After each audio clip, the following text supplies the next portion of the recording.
Bueno, mi carrera deportiva comenzó a los 9 años.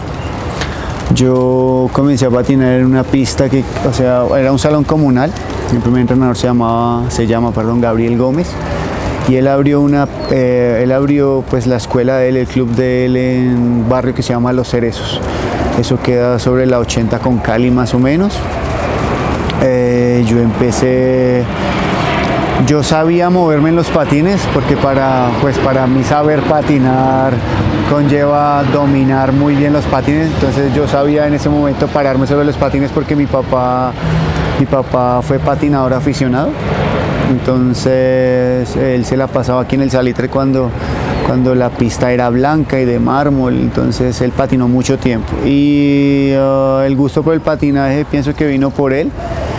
Y cuando yo empecé fue porque una tía dijo que estaban dando clases de patinaje, que mi prima se había metido, entonces que si quería hacer las clases de patinaje, entonces pues yo empecé a patinar. Cuando yo entré a patinaje, yo entré como tal a patinar y mi entrenador fue el entrenador de Edwin Guevara en esa época.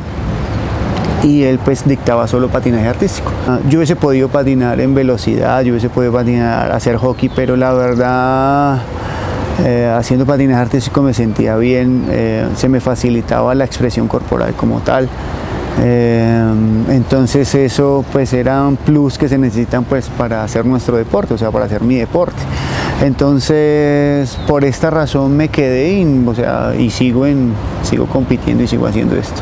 Bueno, primero que todo tengo una mamá que tiene la cabeza clara de formar una persona, de que si vas a hacer algo, a pesar de que te caes, de que fallas y eso, te enseña que debes hacerlo bien. O sea, hacerlo bien no quiere decir que es perfección o que siempre caes parado o que ganas siempre, no. Hacerlo bien quiere decir que siempre das lo mejor de ti, a pesar de.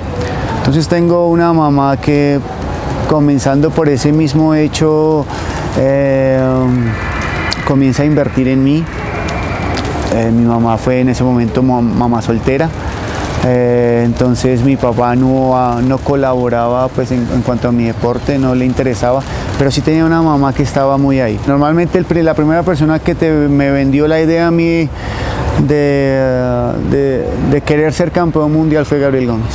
La pregunta normalmente en las reuniones cuando él nos reunía y se ponía a hablar con nosotros era ¿cuál es tu meta? ¿Cuál es tu sueño? Entonces la primera vez pues la respuesta es, no sé, pues patinar, no menos que divertirme, respondí la primera vez porque no me acuerdo, pero sí me comenzó a sonar ya después de la tercera, cuarta, quinta, ¿cuál es tu sueño? ¿Cuál es tu sueño más grande en patinaje?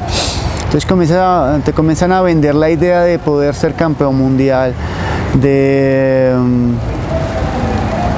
que puedes vivir patinando porque te enamoras de tu deporte. Entonces a ese momento pues Gabriel me vende la idea. También digo que se vuelve modo de vida porque me enseñó a afrontar muchas cosas, a improvisar, a también decir no me sale bien, bueno, vamos a buscar la alternativa, no te fue bien el entrenamiento, listo, no importa, mañana será otro día. Entonces patinaje comenzó a volverse el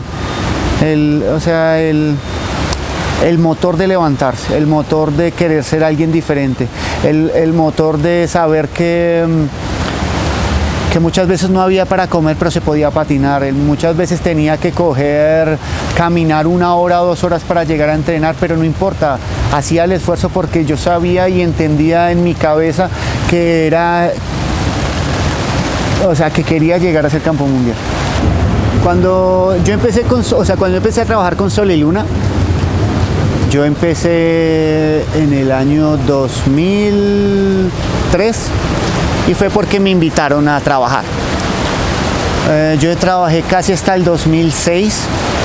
2006 renuncio como tal porque hubo problemas internos, no dentro del club, sino que yo tenía una parte del club.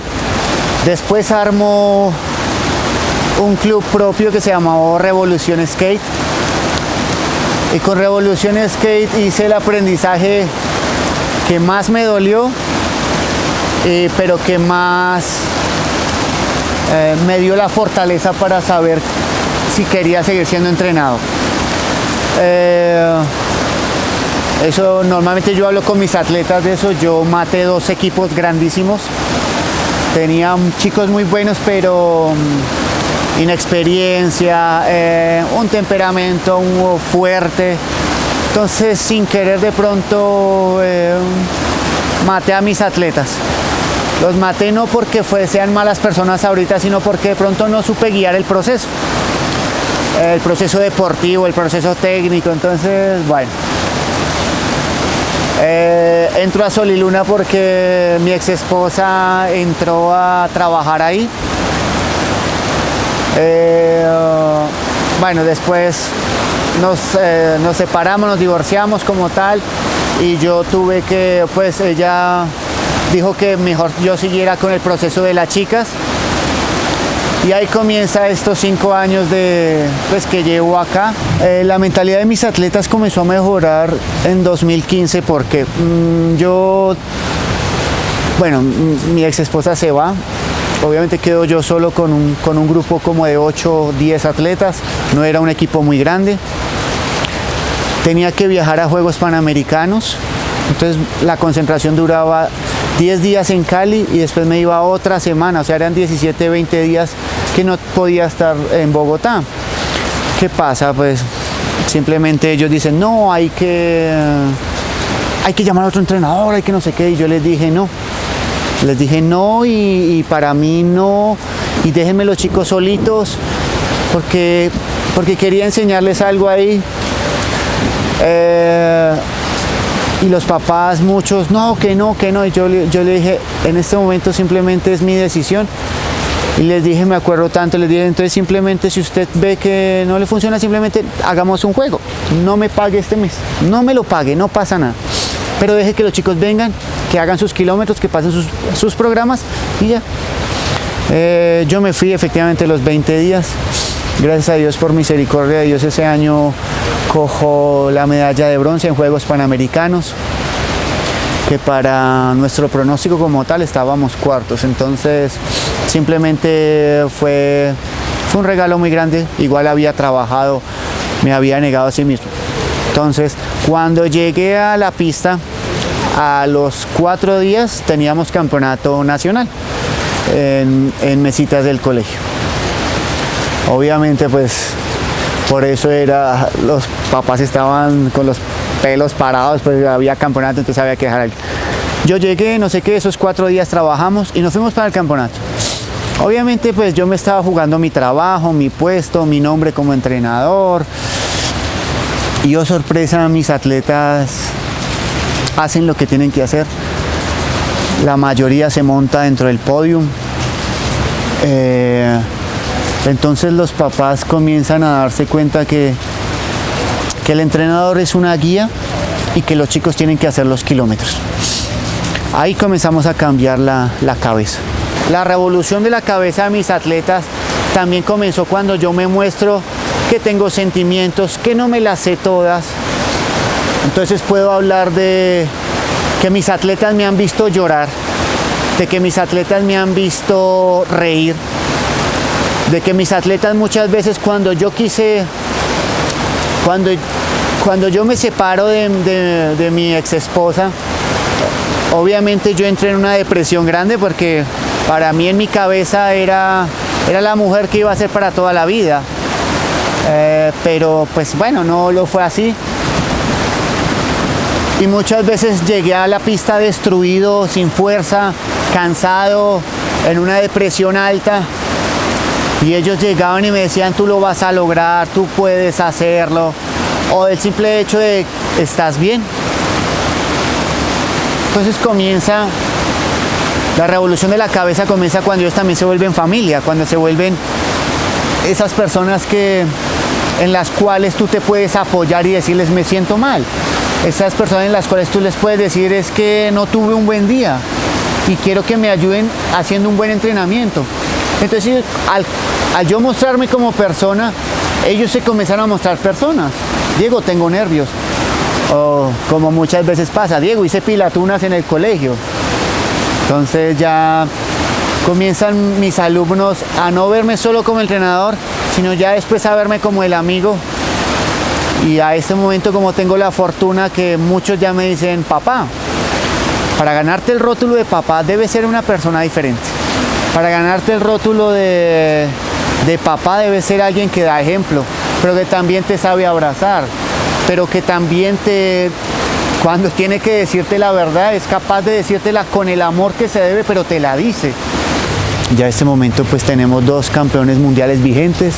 Sabíamos pues que Edwin en el 96 y en el 98 lo logró, pero después de eso nosotros, no sé si por manejo o porque de pronto no entendimos bien cómo se hizo el proceso con Edwin, no nos dimos cuenta y simplemente de pronto pues dejamos que las cosas pasaran.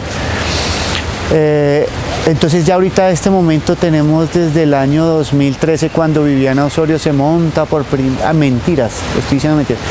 Desde el 2011, cuando Juliana Giraldo se monta por segunda vez en el podium, un colombiano en el podium, entonces comienza a abrirse como la puerta, comienzan a mirar Colombia diferente.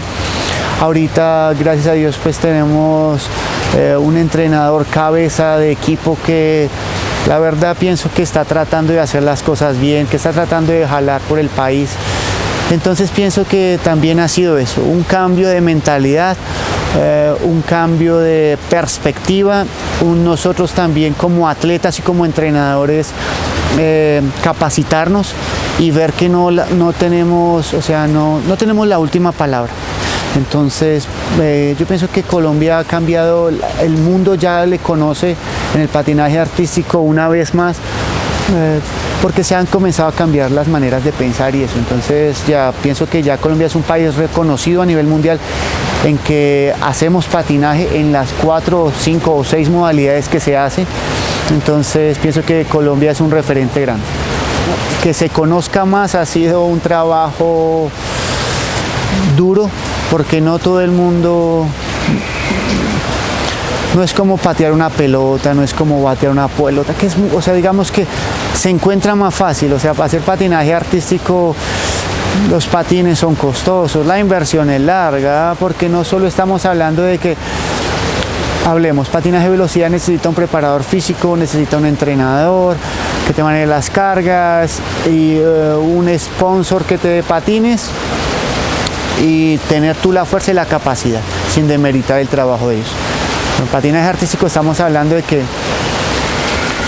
1, necesitamos jueces capacitados, 2, necesitamos entrenadores capacitados, 3, es costoso, porque no solo estamos hablando de que los patines cuesten, sino que también hay que mandar a hacer una truza, y una truza tiene un costo.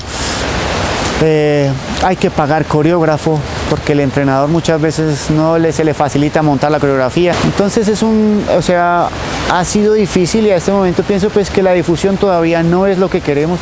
Queremos que el patinaje artístico se conozca, porque es un deporte bonito, porque es un deporte llamativo. Pero pues como dicen, estamos en la tarea y pues hasta ahora pienso que se va en una buena marcha, pero pues hay que seguir trabajando. Mi invitación sería: ¿quieres hacer algo diferente? ¿Quieres hacer algo que de pronto al comienzo no va a ser tan fácil, pero que te va a dar las agallas de pararte nuevamente y salir adelante? Ven a patinar con nosotros, ven a patinar en cualquier escuela, ven y sé diferente, porque eso es patinaje. Porque la idiosincrasia colombiana nos habla de que